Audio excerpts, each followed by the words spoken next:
Hi guys, and welcome back to another Tea Tuesday. Let's get into it.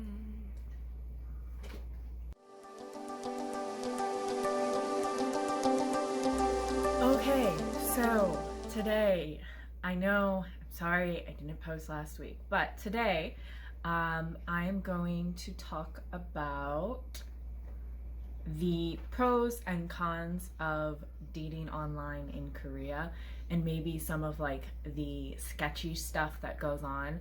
I feel like this video is going to be very comparable to the US.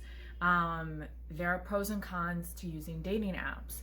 And, I'm honestly not afraid to say that, like, currently the guy I am dating, I met him on a dating app. And, there's no shame in that. Like, whatever, it's fine. It's a thing. We're living in the modern age. It's okay to admit that you met someone on a dating app. I met someone on a dating app. Whatevs. So let's get into the nitty gritty. I'm gonna start with the good about, or like the pros of dating apps in Korea, and then I'm gonna go into the cons. There are definitely more cons than there are pros, but yeah.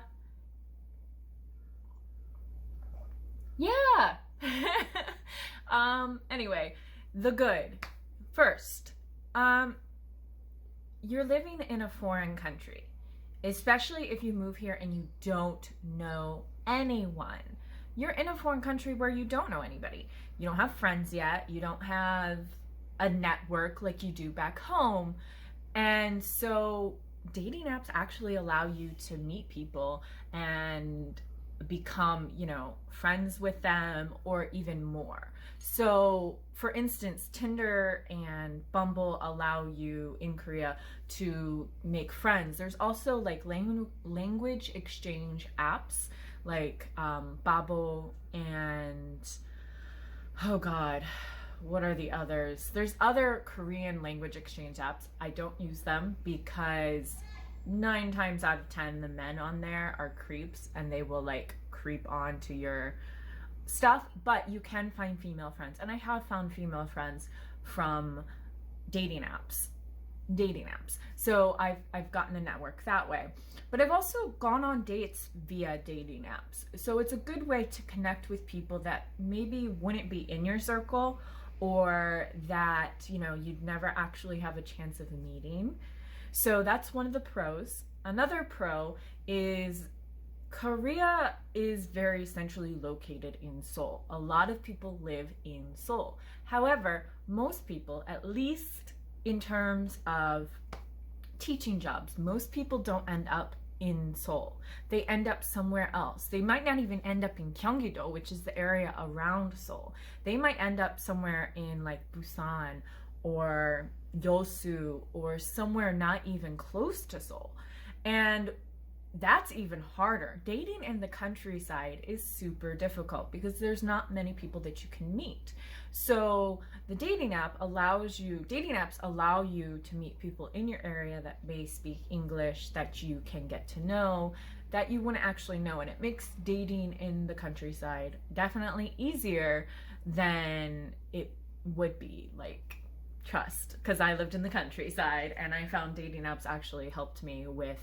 So dating apps allow you to talk to the person before you give them any of your personal information. Your Kakao ID, which is a messaging app, your, Facebook or your phone number or your Instagram, whatever. It allows you to not meet this person, but like talk to this person before you do that. So you're not just randomly giving your stuff to strangers, because, and this is one of the cons, people will stalk your ass. Trust me, they will stalk you and they will find ways to like try and get a hold of you. So it's a good way to like not give your information out, not give too much information out, but still get to know someone until you can meet them. There's only 3 pros to dating apps, and 2 of them have to do with you're a foreigner in Korea and it just opens your potential for dates. The cons, however, oh lordy, I already talked about one. People will stalk you. So you have to be very, very careful. This is why I don't use some of those language exchange apps, because the men on there, I have dealt with a guy who basically found me on all of my social media, which isn't hard to do because like I have a YouTube channel but this was pre-YouTube. This was like before I started my YouTube. He found all my social media and proceeded to find my phone number. I don't know how he found my phone number, but he would get new phones and start calling me from people's phone numbers and stuff. Dude was psycho. So be careful who you give your information out to on these apps, because there are some creeps, major creeps, that will stalk you, and that's not what you want. The second con to dating apps: fuck boys. Fuck boys, fuck boys, fuck boys.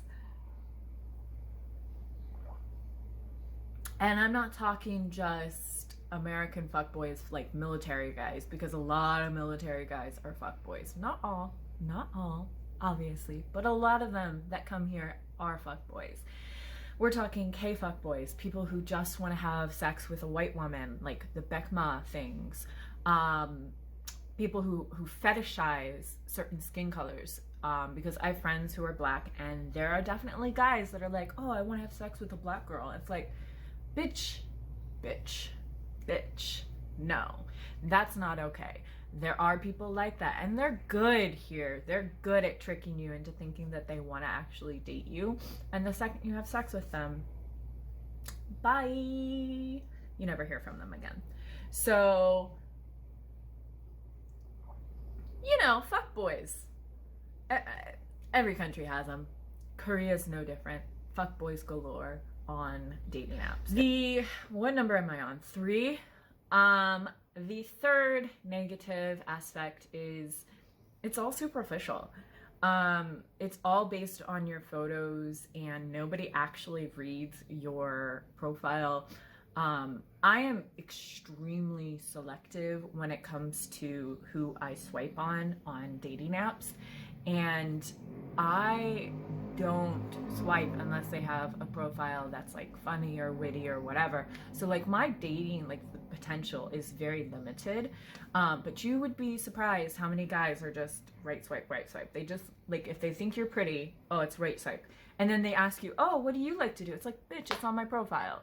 Like, so that, and again, I think that's a whole like thing with dating apps, and that's like universal, but it's definitely a negative for me, is that it's just very superficial, and they're just liking you because of your appearance, whether it be, you know, they think you're pretty or whatever, or like, you know, whole Bekma thing. Again, guys, that's